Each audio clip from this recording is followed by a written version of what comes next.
bangsa. Mari bergerak, lekas bergerak, dan selalu menggerakkan. Mari bergerak, lekas bergerak, dan selalu menggerakkan.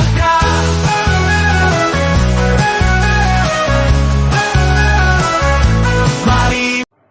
Assalamualaikum warahmatullahi wabarakatuh. Saya Nurul Isnaini, Kepala Sekolah SD Negeri 2 Pendem. Salam guru penggerak. Di sini saya akan membantu Bapak Mursidin, calon guru penggerak angkatan 10 Kabupaten Lombok Tengah, terkait dengan tugas demonstrasi kontekstual modul 3.1 tentang pengambilan keputusan berbasis nilai-nilai kebajikan sebagai seorang pemimpin. Assalamualaikum. Waalaikumsalam warahmatullahi wabarakatuh. Apa kabar Pak Idin? Bagaimana terkait pembelajaran di kelas? Ya, alhamdulillah luar biasa Bu, bisa berjalan sesuai dengan apa yang dihadirkan oleh pembelajaran kita. Baik Bu, bisa saya minta waktunya sekarang untuk mungkin bincang-bincang atau berdiskusi terkait masalah tugas kami di guru penggerak ini. Bisa Bu? Boleh, bisa. Baik Ibu, jadi tugas kami di sini atau tugas saya di sini, saya akan mewawancarai Ibu terkait dengan dilema etika yang terjadi khususnya pada saat Ibu menjabat sebagai kepala sekolah, atau bisa juga diangkat Bu, mungkin waktu ngajar, waktu jadi guru ada kasus atau permasalahan yang bisa kita katakan sebagai itu dilema. Baik Bu, mungkin untuk lebih pasnya ini saya akan memulai dari yang pertama Bu. Selama ini bagaimana Ibu dapat mengidentifikasi kasus-kasus yang merupakan dilema etika di sekolah? Kita bisa melihat dari permasalahan yang ada di sekitar kita. Tidak usah jauh-jauh, tapi kita bisa melihat dari bagaimana kinerja dari guru-guru yang ada di sekolah kita. Dan ada guru yang memang itu dia aktif dan ada yang pasif gitu. Jadi itu kita bisa identifikasi karena kan di dalam pengelolaan kinerja guru itu kan harus objektif ya. Tetapi kan dalam kenyataannya ada salah satu guru yang memang ya agak kurang disiplin. Jadi disitulah tempat dilema etika yang saya alami dalam penilaian kinerja guru. Itu salah satu contoh dari permasalahan yang ada di sekolah kita. Baik Bu, kemudian berikutnya Bu, di sini bagaimana Ibu menjelaskan pengambilan keputusan di sekolah Ibu, terutama untuk kasus-kasus di mana kasus-kasus itu terdapat dua kepentingan yang sama-sama benar, di mana kepentingan atau masalah itu yang sama-sama benar, sama-sama bernilai, mengandung nilai kebajikan. Ya intinya di sini Bu, bagaimana pengambilan keputusan. Ya. Dalam mengambil keputusan kita tidak bisa sendiri Pak Idin, kita harus melibatkan warga yang sekolah, terutama dengan guru-guru yang ada di sekolah. Kita berdiskusi dengan para guru itu bagaimana cara memecahkan masalah. Karena kalau kiranya kita hanya salah satu dari pemikiran saya saja, tentunya pasti ada kekurangan. Jadinya bagaimana kita menyelesaikan permasalahan itu dengan cara berdiskusi dengan guru. Oh iya, jadi tidak terlibat dari kolaborasi atau berdiskusi dengan guru-guru yang tidak boleh lepas dari itu, karena kita satu tim dalam satu sekolah. Terima kasih Bu. Di sini saya perlu atau ingin tahu Bu, apa kira-kira dilema etika yang Bu angkat pada sesi tanya jawab kita? Kalau dilema etika yang saya ingin angkat adalah tentang pengelolaan kinerja guru. Tentang pengelolaan kinerja guru, karena itu sekarang lagi booming ya, pengelolaan kinerja guru, di mana terkadang objektivitas dari seorang kepala sekolah itu diuji. Karena memang ya tadi sudah saya sampaikan di awal bahwa ada guru yang memang dia disiplin, rajin dan sebagainya. Ada guru yang memang dia tidak begitu aktif, jarang masuk sekolah, tapi dalam penilaiannya kita tidak bisa menilai dia secara objektif gitu. Karena kan di situ ada nilai-nilai tersendiri yang harus kita angkat gitu. Berarti dilema etikanya yang Ibu angkat di sini terkait dengan kinerja. Terkait dengan penilaian kinerja. Iya. Baik. Coba bisa Bu digambarkan kira-kira letak dilemanya di mana? Ya, karena kan begini, dalam pengelolaan kinerja guru itu kan kita paling tidak minim harus baik itu kan berturut-turut harus baik 2 tahun. Kalau tidak kita nilai baik, otomatis guru tersebut tidak bisa naik pangkat. Nah, itu yang jadi masalah. Kalau kiranya saya menilai dia baik tapi dia tidak disiplin, bagaimana? Sedangkan saya kalau kiranya menilai buruk, otomatis dia tidak bisa naik pangkat begitu. Itu yang membuat saya bingung untuk mengambil keputusan itu. Ya, di satu sisi kalau kita kasihan, akan berefek ke nilainya dia. Terima kasih Bu atas penjelasannya terkait dengan dilema etika yang Ibu angkat masalah nilai kinerja guru tersebut. Penilaian. Baik, selanjutnya Bu, untuk berikutnya, kira-kira langkah apa yang Ibu lakukan pada saat akan mengambil keputusan terkait dengan dilema etika yang Ibu angkat? Kemarin saya sudah berdiskusi dengan pengawas sekolah terkait dengan kinerja dari salah satu guru di sekolah kita. Memang kan kita sudah pada tahu bagaimana guru tersebut kan. Nah, itu sudah saya sampaikan ke pengawas kita. Nah, pada bulan September ini akan ada tindak lanjut dari pengawas, Pak. Jadi pengawas bukan pengawas bina kita saja yang akan datang pada bulan September, tapi 5 pengawas yang akan datang, pengawas kecamatan yang akan datang ke sekolah kita untuk melihat, merevisi tentang penilaian kinerja guru itu. Jadi mereka akan turun langsung untuk melihat bagaimana sih proses penilaian kinerja guru itu, langsung dipantau oleh pengawas dari kecamatan yang akan turun. Berarti Ibu akan berdiskusi kepada pengawas. Sudah saya berdiskusi, tinggal tindak lanjutnya adalah pengawas yang akan datang. Itu salah satu langkah yang akan Ibu ambil terkait dengan dilema etika yang ada di sekolah kita ini. Iya. Baik, terima kasih Bu. Selanjutnya yang berikutnya Bu, hal-hal apa saja yang selama ini Ibu anggap efektif untuk di dalam mengambil keputusan, hal yang menurut Ibu paling efektif? Hal yang paling efektif harus komunikasi dengan pengawas pembina. Ya, hal yang efektif sebenarnya kita yang pertama itu harus mengkomunikasikan langsung dengan yang bersangkutan. Akan tetapi yang bersangkutan kita sudah sering menegur, tetapi tidak ada respon sama sekali gitu, karena dengan alasan karena kebetulan dia operator, jadinya itu sudah alasannya karena mengerjakan dapodik. Sedangkan kalau kiranya mengerjakan dapodik itu kan bisa dikerjakan di sekolah atau di luar jam pelajaran.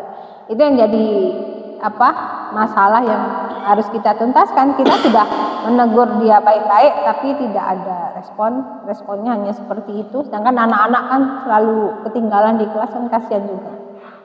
Jadi yang menurut Ibu komunikasi dengan yang bersangkutan. Baik, terima kasih Bu atas jawaban dari poin yang tadi. Selanjutnya Bu, ini terkait dengan tantangan.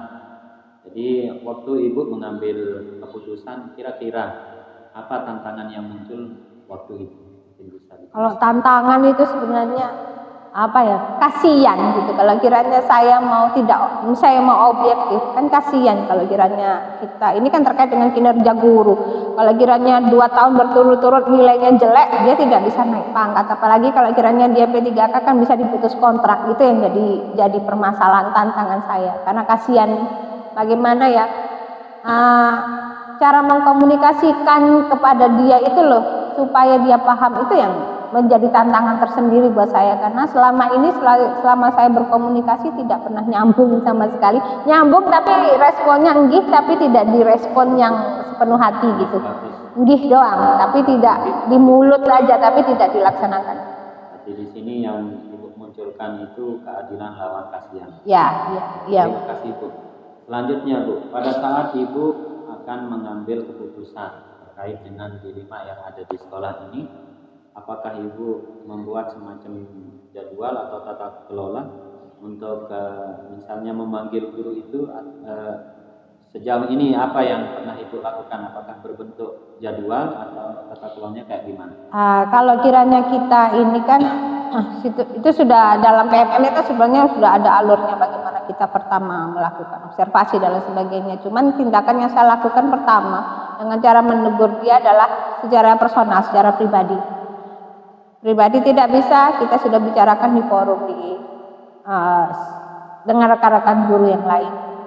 Setelah rekan-rekan guru juga tidak ada, akhirnya kemarin saya komunikasikan dengan terkait ini kepada pengawas bina, dan pengawas bina pun mengangkat waktu rapat K3S itu bahwa bulan September ini akan ada pengawas yang akan datang yang akan mengawal tentang proses kinerja guru itu bagaimana, penilaian kinerja itu guru itu bagaimana, karena semuanya kan harus objektif. Ya itu saya sangat bersyukur sekali dengan ada inisiatif dari pengawas untuk datang seperti itu. Berarti ini bisa dikatakan termasuk terjadwal, Bu, ya? Karena iya, sudah terjadwal karena kan memang kan sudah terjadwal dengan baik sebenarnya. Cuman eksekusinya yang tinggal kita ini.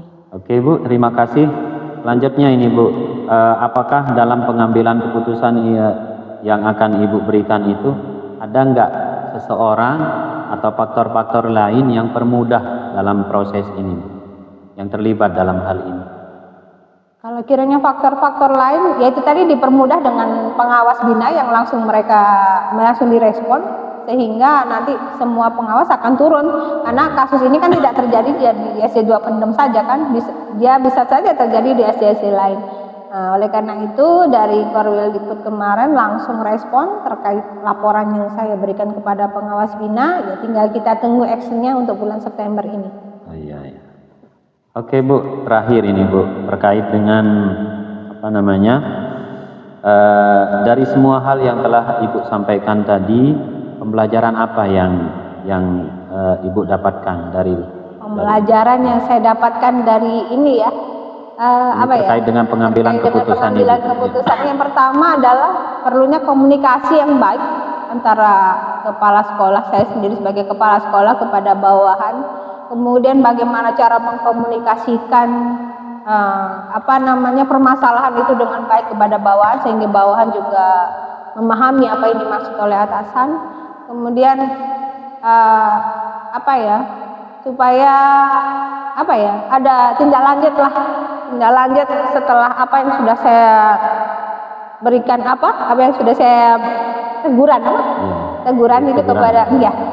itu kepada guru tersebut supaya ada respon tindak lanjut biar dia tidak membias kemana-mana. Ini kan akhirnya kan sampai pengawas bina tahu dan Korwil juga akhirnya akan turun terkait hal ini gitu. Makasih, Bu, mudah-mudahan keputusan yang sudah Ibu berikan itu merupakan keputusan yang terbaik, terutama untuk sekolah kita, Bu. Sekolah kita mudah-mudahan akan ada perubahan yang baik, lebih-lebih ini terkait dengan kinerja guru itu sendiri. Ya. Saya kira itu, Bu, ya. Terima kasih atas waktunya, terima kasih atas jawabannya. Mungkin kita akhiri dengan ucapan Assalamualaikum warahmatullahi wabarakatuh. Waalaikumsalam warahmatullahi wabarakatuh. Lupa dia.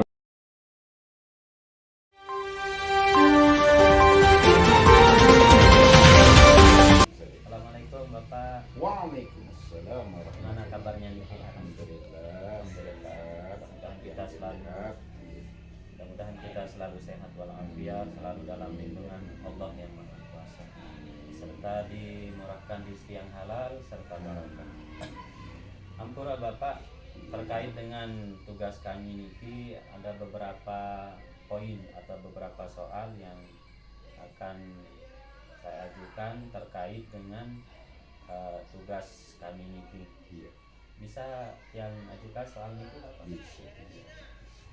Oke, miring mulai untuk soal nomor 1 ini terkait selama ini bagaimana Bapak mengidentifikasi kasus-kasus yang merupakan dilema etika atau bujukan moral? Ya, dalam kaitannya dengan itu, ini kalau dari segi pendidik, dari dua segi kita lihat di segi pendidik dan dari segi peserta didik. Kalau dari segi pendidik ya lewat rekan sejawat, lewat informasi dari masyarakat sekitar yang berdekatan atau yang satu wilayah tempat tinggal dengan ibu bapak guru di sini. Ya. Kalau kita lihat apa yang menjadi bagaimana kehidupannya di lingkungan tempat tinggalnya, ya, dan apa-apa hal yang dialami selama bapak ibu guru di lingkungannya, kemudian bagaimana di sekolah. Nah, kalau kaitannya dengan etika, ya hal-hal yang sekiranya itu bagus untuk sekolah ya dikembangkan di sekolah, tetapi sekiranya tidak bagus apa perilaku atau tingkah laku bapak ibu guru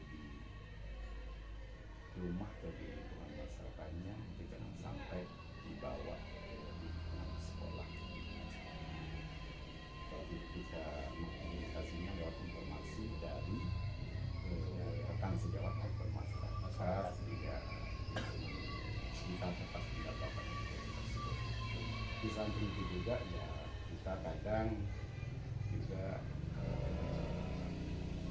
secara tidak langsung kali berada di lingkungan mereka di luar jam sekolah, pada hari Minggu misalnya kita juga secara tidak langsung melihat bagaimana perilaku keseharian bapak ibu guru kita. Jadi dari pendidiknya, dari peserta didik juga demikian, informasi lewat orang tuanya, lewat bapak ibu guru yang menjadi guru kelasnya, kemudian dari masyarakat juga sekitar bagaimana perilaku anak tersebut dalam kesehariannya. Nah, yang tadi yang baik itu kita kembangkan lewat pengembangan bakat minatnya di sekolah, yang tidak baik jangan sampai ditularkan kepada rekan-rekannya atau teman-temannya gitu.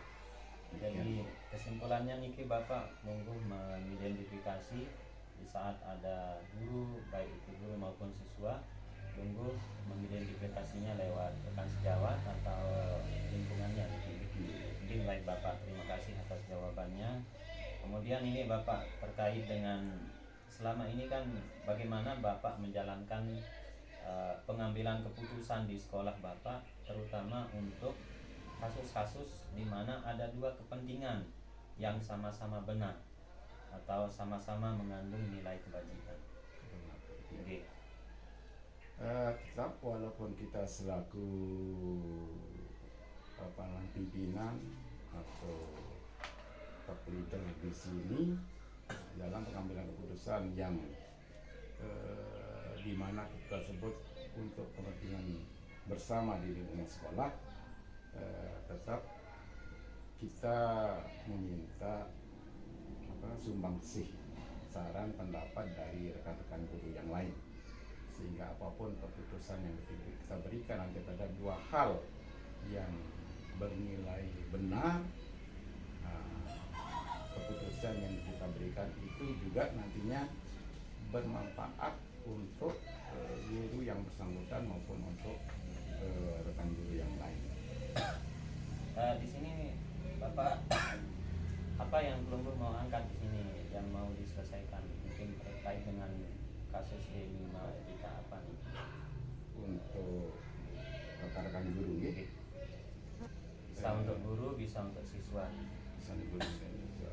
Selama Bapak menjabat sebagai kepala sekolah atau waktu Bapak menjadi guru bisa bisa diangkat. Paling yang masih yang tetap kita usahakan ya di saat kita menjabat sebagai kepala sekolah. Kalau jadi guru itu sudah berlalu dan mungkin itu sudah sudah jangan sampai kita hal-hal yang jangan sampai kita ulang-ulangi kan yang baik.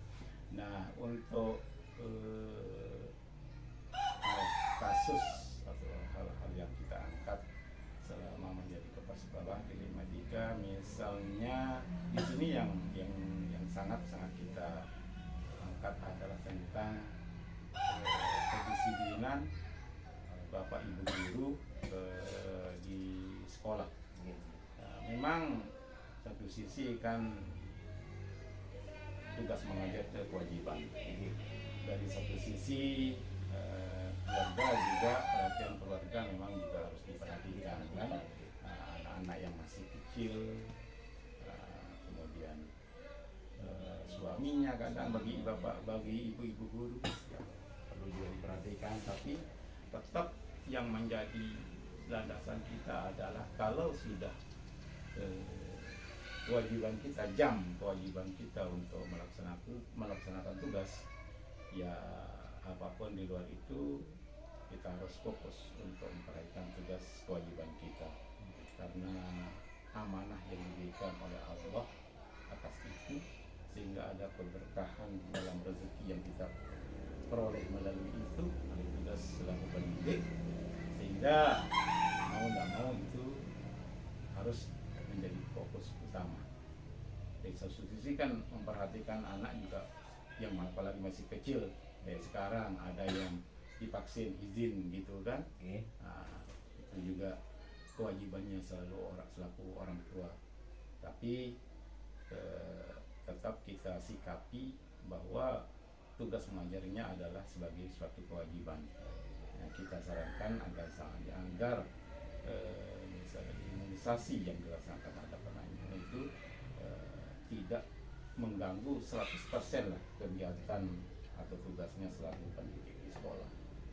Berarti di sini Bapak di 5 etikanya di sini terkait masalah kedisiplinan guru yang tidak bisa datang awal waktu gitu, terkait dengan dimana satu sisi guru ini kan kewajibannya untuk datang pagi, sementara di satu sisi juga keluarga di rumah, belum anak, belum suami yang diurus, jadi begitu Bapak ya.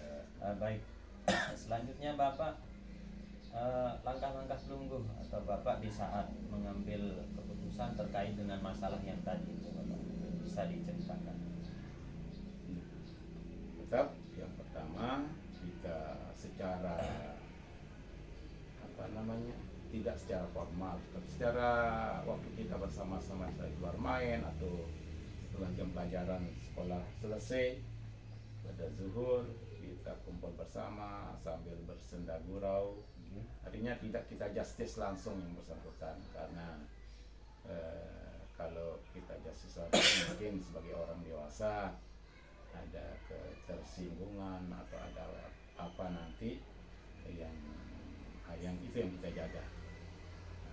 Sehingga secara tidak langsung lewat percakapan ringan bersama teman-teman, bersama rekan sejawat yang kita singgung masalah tersebut, sehingga bukan satu guru yang kena tapi semuanya kena. Jadinya apa-apa yang ingin diperhatikan, hajat kita selaku kepala sekolah untuk diperhatikan oleh Bapak Ibu guru, jadinya secara tidak langsung kita menyasar semua guru atas kritikan kita terhadap satu orang guru.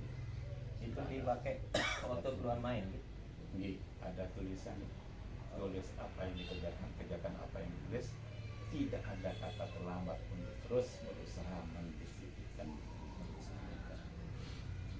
Berarti pelungguh waktu keluar main itu hanya sebatas bincang-bincang ringan gitu, enggak dipanggil karena ini sifatnya enggak terlalu gitu, enggak terlalu. Iya, kalau artinya sudah mendarah daging, sudah akut di dalam diri seorang guru, baru kita. Kalau ini kan masih bisa kita obati lah secara secara pelan, secara tidak langsung, secara teguran-teguran yang sifatnya tidak menekan gitu. Oke Bapak, jadi tadi hanya bincang-bincang gitu, karena yang belum angkat ini terkait masalah kedisiplinan guru yang kadang sering terlambat mungkin disebabkan karena tanggung jawab di urusan, terutama untuk para ibu-ibu di sini. Dari pemaparan penunggu tadi atau Bapak tadi terkait masalah hal-hal yang dilakukan, kira-kira yang menurut Bapak yang paling efektif untuk dijalankan dalam pengambilan keputusan itu seperti apa? Yang paling efektif, di saat pengambilan keputusan itu. Yang paling efektif karena itu tadi kita tidak menyasar satu orang guru, tapi semuanya termasuk diri kita, artinya itu untuk berusaha mendiskusikan diri dalam segala hal. Nah, jadinya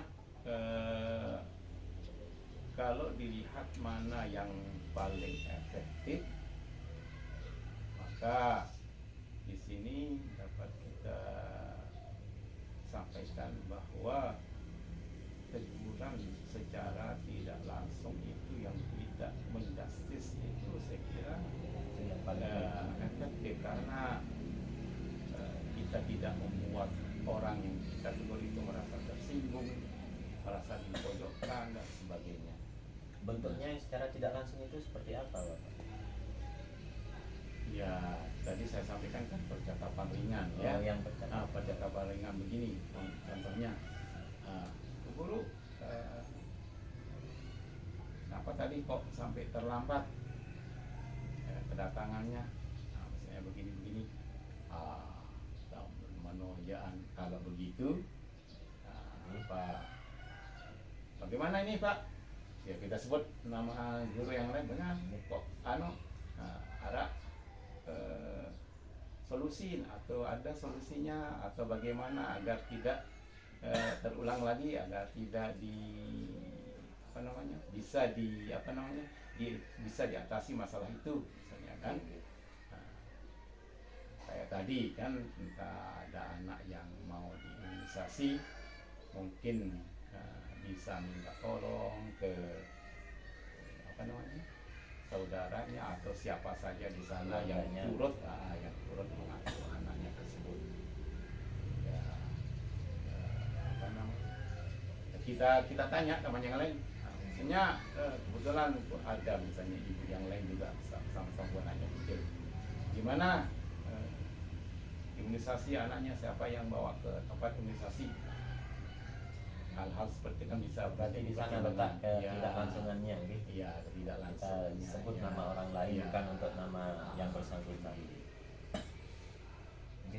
Terima kasih Bapak atas penjelasan, atas jawaban terkait dengan hal yang menurut Bapak paling efektif untuk dilakukan pada saat mengambil keputusan. Selanjutnya Bapak ini terkait dengan hal apa saja yang selama ini merupakan tantangan dalam pengambilan keputusan pada kasus-kasus di Lima Etika itu, Bapak. Tantangannya seperti apa? Tantangan sesuai dengan topiknya di Lima Etika kan kita berada pada dua sisi hal yang baik yang harus kita, di mana dalam hal tersebut dua sisi kita harus menyatakan ini loh yang lebih benar atau inilah yang lebih baik dari dua hal yang sudah baik atau sudah benar tersebut. Nah, secara kalau kita ambil keputusan sendiri, menurut kalau kita sendiri kan cenderung kita melakukan pembenaran terhadap ego kita kan, terhadap apa yang kita pikirkan itu yang benar, tapi belum tentu nanti menurut teman-teman yang lain itu adalah benar. Nah, jadinya tetap apa yang kita sepakati bersama sebagai satu hal yang lebih benar atau yang baik, itulah yang menjadi keputusan kita. Jadinya kita di sini yang tambahkan seperti yang pertama tadi, walaupun selaku kepala sekolah, selaku pemegang kemudi dalam satu bahtera, tidak semata-mata kita berlaku otoriter, tetap kita minta saran pendapat dari teman-teman yang lain. Berarti tantangannya, kesimpulannya kayak gimana Bapak? Dalam mengambil sebuah keputusan itu. tantangannya apakah ada unsur dari keluarga atau gimana sehingga agak canggung untuk memberikan semacam keputusan? sebenarnya hal itu tidak ada. Tantangan di keluarga tidak ada, cuma tantangan dari apa namanya, tantangan dari apa kita sebut mungkin bagaimana kita bisa menghargai orang lain atas keputusan yang kita berikan, sehingga keputusan tersebut tidak merupakan suatu beban bagi orang yang kita berikan keputusan tersebut. Ya, kesimpulannya di sini mungkin bagai tantangannya memberikan keputusan yang apa ya, itu memberikan keputusan yang bisa menghargai, makanya menghargai orang yang kita berikan keputusan tersebut. Karena kan kadang keputusan itu mensuruh meni si bapak, sementara nah jangan sampai keluar kata-kata seperti itu. Tapi itu sangat dijaga. Oke, baik Bapak. Selanjutnya masalah apakah Bapak memiliki sebuah tata kelola atau jadwal tertentu, tata kelola gitu. Tata kelola atau jadwal tertentu dalam sebuah penyelesaian kasus jadi etika. Apakah Bapak langsung menyelesaikan di tempat atau Bapak membuat semacam jadwal hari-hari tertentu mungkin untuk memanggil guru yang memiliki kasus? Tidak ada jadwal, sifatnya insidental sesuai dengan keadaan. Kalau memang hal itu sangat riskan untuk kita putuskan, maka tetap kita putuskan. Tapi kalau tidak begitu riskan, nah jadinya masih kita mengumpulkan informasi dulu. Nah, karena kita tahu ini yang sering jadi dilema juga kan. Guru A kita tahu ini kelebihan kekurangannya. Guru B juga demikian kelebihan kekurangan. Guru C juga demikian. Nah, kekurangan guru A bisa ditutupi oleh kelebihan guru B. Demikian sebaliknya, mungkin kekurangan guru B dapat ditutupi oleh kelebihan guru C. Nah, bagaimana kita padukan hal tersebut menjadi sebuah komunitas yang bermanfaat di sekolah kita, sehingga sering di sini misalnya guru A mengeluh nanti tentang guru B, dan guru B mengeluh tentang guru C. Nah, atau sebaliknya, guru A mengeluh guru B mengeluhkan guru A. Tapi itu tadi guru A tidak melihat apa kelebihan guru B. Demikian juga sebaliknya, guru B tidak melihat apa kelebihan guru A. Tapi kita selaku kepala sekolah tidak mengambil keputusan berdasarkan penilaian dari guru A terhadap B, atau sebaliknya penilaian guru B terhadap guru A. Tidak. Nah, tapi bagaimana agar kita mengakomodir bagaimana penilaian guru A, bagaimana penilaian guru B, tapi penilaiannya itu kita gunakan sebagai bahan untuk merefleksi bagaimana guru A, bagaimana guru B untuk lebih baik. Berarti ini selama ini Bapak di saat pada saat mengambil sebuah keputusan terkait dengan dilema etika yang terjadi baik itu guru maupun siswa tidak terjadwal. Terima kasih Bapak. Selanjutnya Bapak ini terkait masalah adakah seseorang atau faktor-faktor apa yang selama ini yang mempermudah atau membantu Bapak dalam mengambil keputusan? Apakah ada faktor-faktor lain atau ada orang lain yang ikut terlibat? Keterbukaan kita sebagai kepala sekolah maupun keterbukaan rekan-rekan guru. Nah, keterbukaan di sini, transparansi lah gitu. Transparansi. Terima kasih Bapak. Terakhir mungkin ini Bapak terkait masalah dari semua hal yang telah disampaikan, pembelajaran apa yang dapat Bapak petik dari pengalaman Bapak pada saat mengambil keputusan di rumah kita? Pelajaran apa yang Bapak simpulkan atau dapatkan dari keputusan di lima etika ini? Ya, seperti yang sudah saya sampaikan tadi, keterbukaan adalah kunci dari segala masalah yang kita hadapi, baik di lingkungan sekolah, di lingkungan keluarga maupun masyarakat. Karena kalau kita sudah terbuka, tidak ada miss, kan? Tidak ada miskomunikasi, tidak ada informasi yang keliru yang kita terima. Nanti dari mungkin informasi dari A terhadap si B itu berbeda dengan informasi yang sesungguhnya diberikan oleh si B. Nah, kita buka semuanya itu sehingga kita tahu mana titik yang menjadi kebenaran, sehingga baru kita bisa mengambil kesimpulan yang tepat, oke, untuk kebaikan bersama. Ya, kebaikan bersama. Baik Bapak, terima kasih atas waktu, atas kesempatan, atas jawaban-jawaban dari hajatan kami datang ke sini untuk mewawancarai Bapak terkait masalah tugas saya 3.1a, pengambilan keputusan berbasis nilai-nilai kebajikan sebagai pemimpin. Jadi kesimpulannya Bapak di sini pada saat mengambil pelajaran masalah etika yang Bapak angkat di sini, masalah guru, kedisiplinan guru gitu. Di mana dalam pengambilan keputusan untuk mendisiplinkan guru di situ bentuknya secara langsung tidak terjadwal.